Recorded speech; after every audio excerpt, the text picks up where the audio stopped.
রামায়ণ অনুসারে রামনবমীর দিনেই জন্মগ্রহণ করেন শ্রী রামচন্দ্র। রামকেই এই পৃথিবীতে জাতশ্রেষ্ঠ পুরুষ বলে মানেন তার অনুগামীরা। রাম সীতা বনবাসে থাকাকালীন সময় তাদের বিচ্ছেদ ঘটে।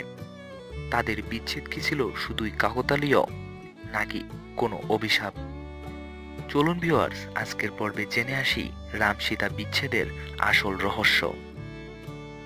ঋষি বাল্মীকি রচিত এই মহাকাব্য অনুসারে অযোধ্যার রাজা দশরথের তিন রানী কৌশল্যা, কৈকেয়ী এবং সুমিত্রা, কিন্তু তাদের কারোরই কোনো সন্তান ছিল না।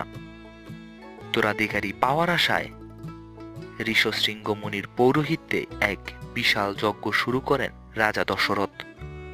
যজ্ঞের শেষে অগ্নিদেব যজ্ঞের আগুনের থেকে বেরিয়ে আসেন এবং তার আশীর্বাদ হিসেবে এক বাটি পায়েস উপহার দেন। তিন রানী এই পায়েস ভাগ করে খেলে তাদের গর্ভে পুত্র সন্তান জন্মাবে বলে তিনি বরদান করেন।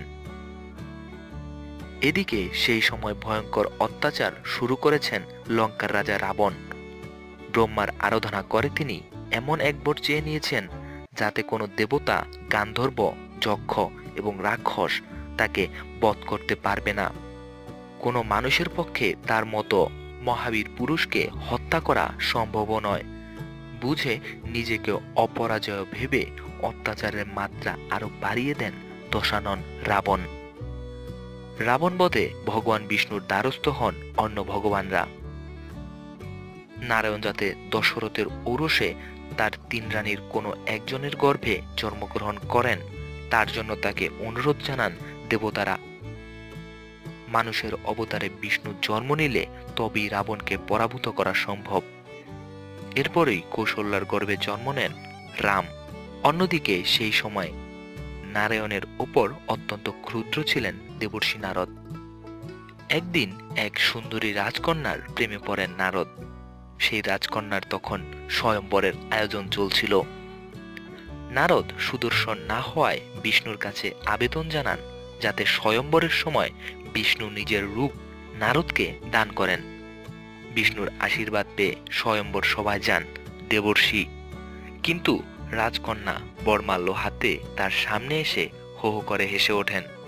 আসনে নারদের মুখের জায়গায় একটা বানরের মুখ বসিয়ে দিয়েছিলেন নারায়ণ। বিষ্ণু এই ঠাট্টায় অত্যন্ত ক্ষুব্ধ হয়ে নারদ তাকে অভিশাপ দেন যে যেভাবে নিজের প্রেমকে কাছে না পেয়ে তিনি ব্যথিত হয়েছেন, সেরকমই একদিন নিজের স্ত্রীকে হারিয়ে দুঃখে কাতর হতে হবে বিষ্ণুকে। আর সেই অভিশাপেই রামরূপে জন্মগ্রহণ করে সীতার সঙ্গে চির বিচ্ছেদের বিরহ ভোগ করেছিলেন নারায়ণ।